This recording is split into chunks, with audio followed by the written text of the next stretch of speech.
आज प्रधानमंत्री नरेंद्र मोदी पश्चिम बंगाल और असम के दौरे पर हैं। बंगाल में पीएम पुरुलिया में जनसभा को संबोधित करेंगे। वहीं असम के करीमगंज में होने वाली रैली में पीएम मोदी शामिल होने वाले हैं। अपने दौरे से पहले पीएम ने ट्वीट कर यहां के लोगों से मिलने की खुशी जताई। ममता व्हीलचेयर पर लगातार प्रचार कर रही हैं। आज उनकी एक साथ 3 रैलियां हैं। ये रैलियां मिदनापुर में होंगी। ममता अकेले प्रचार कर रही हैं। कल देर रात बीजेपी की केंद्रीय चुनाव समिति की बैठक हुई। बीजेपी दफ्तर में हुई बैठक में पीएम नरेंद्र मोदी भी शामिल हुए। इसके बाद बंगाल विधानसभा चुनावों के लिए 4 उम्मीदवारों की एक और सूची जारी कर दी गई। बांग्ला फिल्मों की जानी मानी अभिनेत्री पापिया अधिकारी को भी पार्टी ने चुनावी जंग में उतारा है। उन्हें उल्बेरिया दक्षिण सीट से टिकट दिया गया है। बरुईपुर पूर्व सीट से चंदन मंडल, फाल्टा से विधान पुरी और जगतबलपुर सीट से अनुपम घोष को उम्मीदवार बनाया गया है। बीजेपी अब तक 127 उम्मीदवारों के नामों का ऐलान कर चुकी है। टीएमसी चीफ ममता बनर्जी ने विधानसभा चुनाव के लिए अपनी पार्टी का घोषणा पत्र जारी किया। घोषणा पत्र में टीएमसी ने गरीबों को 6,000 रुपए सालाना देने की बात कही है। वहीं हर साल रोजगार के 5 लाख मौके देने का वादा किया है। 1.5 करोड़ परिवारों को घर तक राशन पहुंचाने का टारगेट रखा है। वहीं 50 शहरों में 2500 कैंटीन में 5 रुपए में खाना देने की बात कही है। 5 राज्यों में विधानसभा चुनाव की घोषणा के बाद से चुनाव आयोग को बड़ी कामयाबी हाथ लगी है। अब तक 331 करोड़ 47 लाख रुपए की नकदी, शराब, ड्रग्स, सोना चांदी और मतदाताओं को मुफ्त बांटने के लिए लाया गया सामान जब्त किया गया है। आयोग के मुताबिक इस सूची में पश्चिम बंगाल अव्वल है। यहाँ सबसे ज्यादा 19 करोड़ 11 लाख नकदी, 47 करोड़ 40 लाख की ड्रग्स और मुफ्त बांटने के लिए लाई गई 29 करोड़ 42 लाख के मूल्य की चीजें जब्त की गई। शराब जब्ती के मामले में असम ने 17 करोड़ 25 लाख रुपए के साथ बाजी मारी है। फुकट का सामान बांटने के मामले में पश्चिम बंगाल के बाद दूसरे नंबर पर तमिलनाडु है, जहां 14 करोड़ 6 लाख रुपए की जब्ती हुई है। सोना चांदी या अन्य बहुमूल्य धातु नगीनों के मामले में तमिलनाडु 61 करोड़ 4 लाख रुपए की जब्ती के साथ अव्वल है। उत्तराखंड के नए मुख्यमंत्री तीरथ सिंह रावत के महिलाओं के कपड़ों पर टिप्पणी को लेकर विवाद खड़ा हो गया है। तीरथ सिंह ने महिलाओं की फटी जींस को संस्कार से जोड़ने की बात कही थी, जिस पर दिल्ली महिला आयोग के अध्यक्ष स्वाति मालीवाल ने पलटवार किया। स्वाति मालीवाल ने मुख्यमंत्री के दिमाग को सड़क छाप कह दिया और कहा कि वो दिन दूर नहीं जब जींस पहनने पर ये यूएपीए लगा देंगे।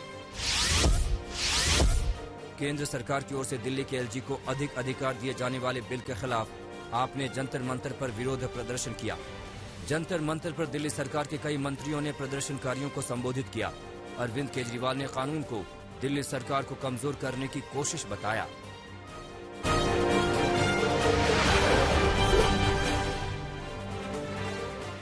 महाराष्ट्र कोरोना का कहर सबसे ज्यादा झेल रहा है। कल राज्य में साल 2021 के सबसे ज्यादा मामले सामने आए। पिछले 24 घंटों में 23,179 लोग पॉजिटिव पाए गए और 84 लोगों की मौत हो गई। महाराष्ट्र में रिकवरी रेट 91.26% है। फिलहाल 6,71,620 लोग होम क्वारंटीन हैं।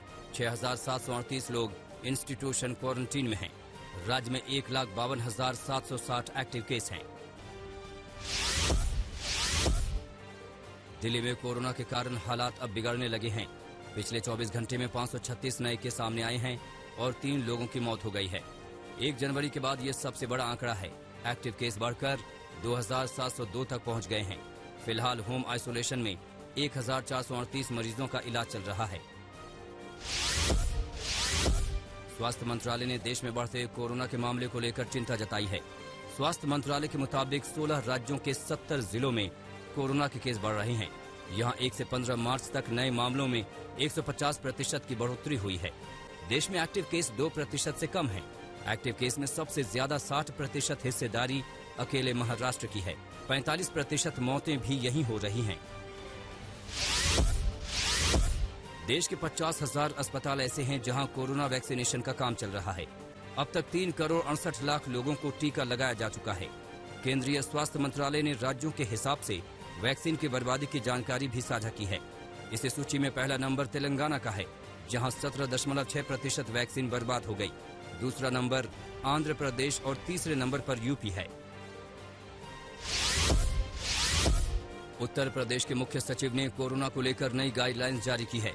जिसमें कोविड से ज्यादा प्रभावित राज्यों से हवाई मार्ग और रेलवे स्टेशन पर आने वाले यात्रियों का एयरपोर्ट पर ही एंटीजन टेस्टिंग की व्यवस्था का निर्देश दिया गया है। वहीं लक्षण मिलने पर RT-PCR जांच के लिए नमूने भेजे जाएंगे। भीड़भाड़ वाले स्थानों पर सोशल डिस्टेंसिंग और मास्क समेत कोविड के प्रोटोकॉल का सख्ती से पालन करवाने का निर्देश दिया गया है। गाजियाबाद में अब 25 मई तक 144 धारा लागू कर दी गई है। बढ़ते कोरोना और त्योहारों का हवाला देते हुए ये कदम उठाया गया है। गाजियाबाद में सभी मॉल, स्कूलों और सभी महत्वपूर्ण जगहों पर बिना मास्क के एंट्री नहीं दी जाएगी। हालांकि लॉकडाउन के दौरान से ही 144 धारा लागू है, जिसकी डेट आगे बढ़ाई जाती है। पूर्व केंद्रीय मंत्री और बीजेपी नेता दिलीप गांधी का निधन हो गया। वो कोरोना वायरस संक्रमित थे और उनका इलाज चल रहा था। प्रधानमंत्री नरेंद्र मोदी ने दिलीप गांधी के निधन पर दुख जताया और उनके परिवार और समर्थकों के प्रति संवेदनाएं व्यक्त की। दिलीप गांधी ने अटल बिहारी वाजपेयी की सरकार में जहाजरानी मंत्री थे।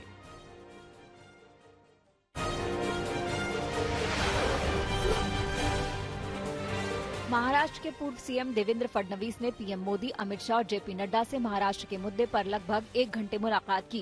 ये मुलाकात कल रात हुई। महाराष्ट्र में एंटीलिया विस्फोटक मामले को लेकर लगातार नए खुलासे हो रहे हैं और बीजेपी उद्धव सरकार को घेर रही है।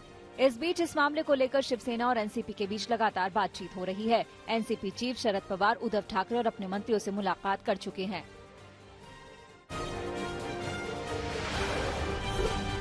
एंटीलिया केस में महाराष्ट्र सरकार ने बड़ी कार्रवाई की है। सरकार ने मुंबई पुलिस कमिश्नर परमबीर सिंह को उनके पद से हटा दिया है। उनकी जगह हेमंत नागराले को मुंबई का नया कमिश्नर बनाया है। कमिश्नर पद से हटाने के बाद परमबीर सिंह को होमगार्ड का डीजी बनाया गया है। वहीं नागराले के कमिश्नर बन जाने पर रजनीश सेठ को महाराष्ट्र के डीजीपी पद का अतिरिक्त कार्यभार सौंपा गया है। पदभार संभालने के बाद नागराले ने कहा कि उनका टारगेट पिछले कुछ दिनों में खराब हुई मुंबई पुलिस की छवि सुधारना है। वहीं दोषियों को सजा देने का भरोसा दिया। मुंबई के पुलिस कमिश्नर के तबादले के बाद एक बार फिर महाराष्ट्र में सियासत तेज हो गई है। सचिन वाजे को लेकर महाराष्ट्र के पूर्व मुख्यमंत्री देवेंद्र फडणवीस ने राज्य सरकार पर निशाना साधा है। फडणवीस ने महाराष्ट्र सरकार पर वाजे को बचाने का आरोप लगाया, तो वहीं पूरे मामले में किसी बड़ी शख्सियत के शामिल होने का शक भी जताया है। फडणवीस ने कहा कि हिरेन के मर्डर की जांच भी एनआईए को करनी चाहिए। 19 के अंत में जब शिवसेना की सरकार, उद्धव ठाकरे जी की सरकार आई, तो फिर एक बार सचिन वाजे को वापस लाने का प्रयास शुरू हुआ और सचिन वाजे जो एपीआई है, जैसे ही सचिन वाजे को लिया, एक रात में ये दोनों लोगों को ट्रांसफर कर दिया और पीआई की जगह एपीआई को क्राइम इंटेलिजेंस यूनिट सीआईयू का प्रमुख बनाया गया। सीपी के बाद अगर किसी का कद मुंबई पुलिस में था तो सचिन वाजे का। परमबीर के तबादले के बीच महाराष्ट्र सरकार पुलिस के बचाव के मूड में नजर आ रही है। शिवसेना सांसद संजय राउत ने इस पूरे मामले को महाराष्ट्र पुलिस में सुधार की प्रक्रिया बताया। वहीं सचिन वाजे को बचाने के आरोपों को सिरे से इनकार कर दिया है। वहीं कंगना रनौत ने परमबीर के तबादले को लेकर तंज मारा और ट्वीट किया कि शिवसेना के अंत की शुरुआत हो गई है। एंटीलिया केस में एनआईए फुल एक्शन में नजर आ रही है। गिरफ्तार पुलिस अधिकारी सचिन वाजे को साथ लेकर एनआईए कल बाबुलनाथ मंदिर के पास छानबीन के लिए पहुंची। वहीं मनसुख मौत मामले में सचिन वाजे के ठाणे स्थित घर भी गई। वाजे पर घर में डीवीआर और स्कॉर्पियो छिपाने का आरोप है। जम्मू कश्मीर की पूर्व मुख्यमंत्री महबूबा मुफ्ती पर मनी लॉन्ड्रिंग केस में आज दिल्ली हाईकोर्ट में सुनवाई होनी है। ईडी 15 मार्च तक महबूबा को पूछताछ के लिए बुलाया था, जिसे लेकर महबूबा ने हाईकोर्ट का दरवाजा खटखटाया, जिसके बाद हाईकोर्ट ने पेशी पर अगली सुनवाई तक रोक लगा दी थी। आज भारत और इंग्लैंड के बीच चौथा T20 मुकाबला खेला जाना है। ये मैच भारत के लिए करो या मरो जैसा होने वाला है। 5 मैचों की सीरीज में इंग्लैंड 2-1 से आगे है और अगर बाहर ये मैच हार जाता है तो वो ये सीरीज गंवा देगा। फिल्म अभिनेता अक्षय कुमार आज अयोध्या पहुंचेंगे। अक्षय कुमार के साथ रामलीला फिल्म के डायरेक्टर और शूटिंग स्टाफ भी मौजूद रहेगा। अक्षय कुमार पहले राजा अयोध्या और राम मंदिर ट्रस्टी विमलेंद्र मोहन से मिलने जाएंगे। इसके बाद राम जन्मभूमि परिसर में जाकर रामलला के दर्शन करेंगे। अक्षय कुमार अयोध्या पर बनने वाली फिल्म रामलीला की शूटिंग के सिलसिले में अयोध्या आ रहे हैं। उत्तराखंड उत्तराखंड के टनकपुर में कल शाम बड़ा रेल हादसा टल गया। पूर्णागिरी जनशताब्दी एक्सप्रेस के सामने अचानक एक जानवर आ गया। ट्रेन रोकने की कोशिश में कंप्रेसर फट गया और ट्रेन पटरी पर उल्टी दौड़ने लगी। दहशत की वजह से यात्री चेन खींचकर ट्रेन को रोकने की कोशिश कर रहे थे, लेकिन कामयाब नहीं हुए।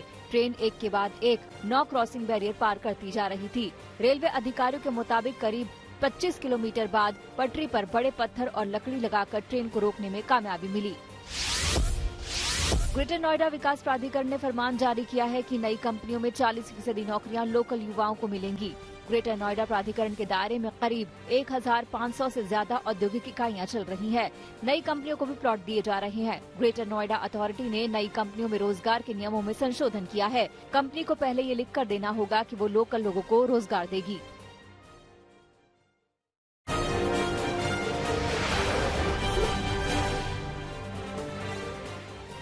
ये मामला नोएडा के 132 स्थित पुस्ता रोड का है। पुलिस को ऐसी गैंग की तलाश थी जो सवारियों को कार में बिठाता था और उनसे लूटपाट करता था।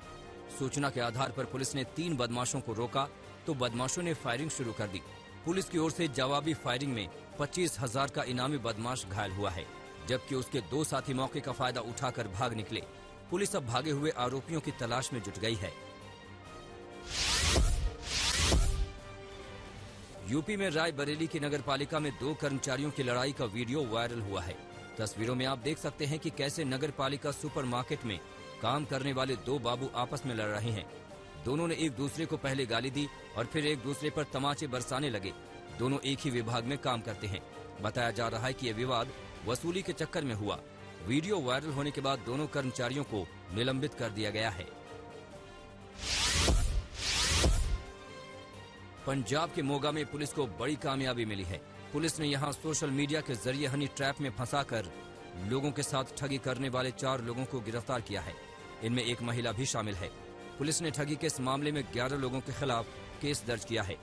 आरोपी फिरोजपुर, मोगा और लुधियाना के रहने वाले हैं। पुलिस की माने तो सोशल साइट के जरिए ये अमीर लोगों को फंसाते थे और फिर हनी ट्रैप के जरिए वसूली करते थे। पुलिस पूरे मामले में तफ्तीश में जुट गई है। बिहार के बेगूसराय में नाबालिग से रेप का मामला सामने आया है। मामला खुदावंदपुर थाना क्षेत्र का है।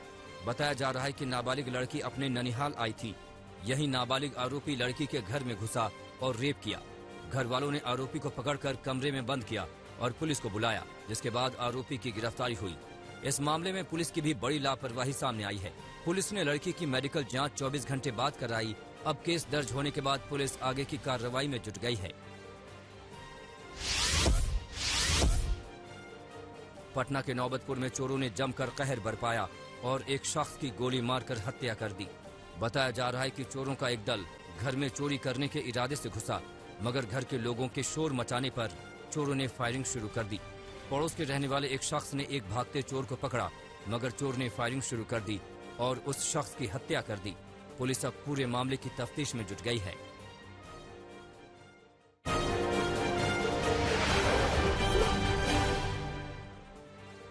अमेरिकी राष्ट्रपति जो बाइडेन ने साफ किया कि कई देशों को वैक्सीन देने पर बात चल रही है। साथ ही एक बार फिर दोहराया कि पहले अमेरिकियों को वैक्सीन दी जाएगी। बची हुई वैक्सीन दूसरे जरूरतमंद देशों में बांटी जाएगी। अमेरिका के विदेश मंत्री एंटनी ब्लिंकन और रक्षा मंत्री लॉयड ऑस्टिन दक्षिण कोरिया पहुंचे। इलाके में बढ़ते चीन और नॉर्थ कोरिया के दखल को देखते हुए अमेरिकी नेताओं का दौरा महत्वपूर्ण माना जा रहा है। अमेरिकी उपराष्ट्रपति कमला हैरिस ने पहली बार संयुक्त राष्ट्र को संबोधित किया। लैंगिक समानता के मुद्दे पर कमला हैरिस ने भाषण दिया। उन्होंने कहा, लोकतंत्र बुनियादी रूप से महिलाओं के सशक्तिकरण पर निर्भर करता है, जिसकी हालत फिलहाल अच्छी नहीं है। फ्रांस के पूर्व राष्ट्रपति निकोलस सार्कोजी की मुसीबतें बढ़ गई हैं। अवैध रूप से 2012 के राष्ट्रपति चुनावी अभियान में पैसे जुटाने को लेकर कोर्ट में ट्रायल शुरू हुआ। निकोलस सार्कोजी ने अपने ऊपर लगाए आरोपों का खंडन किया है। नीदरलैंड्स में बुधवार को आम चुनाव का अंतिम दिन है। कोरोना महामारी के चलते 3 दिनों में चुनावी प्रक्रिया निपटा दी गई। मौजूदा प्रधानमंत्री मार्क रूट के चुनाव में जीतने की संभावना है।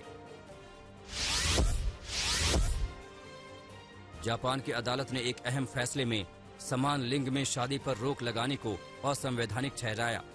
G7 देशों में जापान इकलौता ऐसा देश था। जापान में मौजूदा नियमों के मुताबिक समान लिंग के लोग कानूनी तौर पर शादी नहीं कर सकते, न ही विरासत में एक दूसरे की संपत्ति प्राप्त कर सकते हैं। दुनिया भर में कोरोना के मामलों में बढ़ोतरी हुई है। संक्रमितों की संख्या 12 करोड़ 13 लाख से ज्यादा हो गई है। महामारी में अब तक 26,84,000 से ज्यादा लोगों की जान जा चुकी है। अब तक 9 करोड़ 78 लाख से ज्यादा लोग ठीक हो चुके हैं। बढ़ते कोरोना मामलों को देखते हुए साइबेरिया ने सख्त पाबंदियां लगाई हैं। बुधवार को सभी तरह की दुकानों को खोलने पर पाबंदी लगा दी गई। सिर्फ किराना, दवाई दुकान और पेट्रोल पंप खुले रहेंगे। अब तक 5 लाख से ज्यादा लोग संक्रमित हो चुके हैं, जबकि 4,500 से ज्यादा लोगों की जान जा चुकी है। स्वीडन ने एस्ट्राजेनेका वैक्सीन पर रोक लगा दी है। एहतियात बरतते हुए रोक लगाई गई। दुनिया भर के 13 देशों ने अब तक इस वैक्सीन पर रोक लगाई है। विश्व स्वास्थ्य संगठन ने वैक्सीन को सुरक्षित बताया है। नमस्कार, मैं हूं अंशु शर्मा और हमें उम्मीद है कि आपको ये वीडियो जरूर पसंद आया होगा। ऐसे ही बाकी वीडियो देखने के लिए देखते रहिए द इंडियन समाचार, और वीडियोस पसंद आने पर हमारे चैनल द इंडियन समाचार को लाइक, शेयर और सब्सक्राइब करना ना भूलें।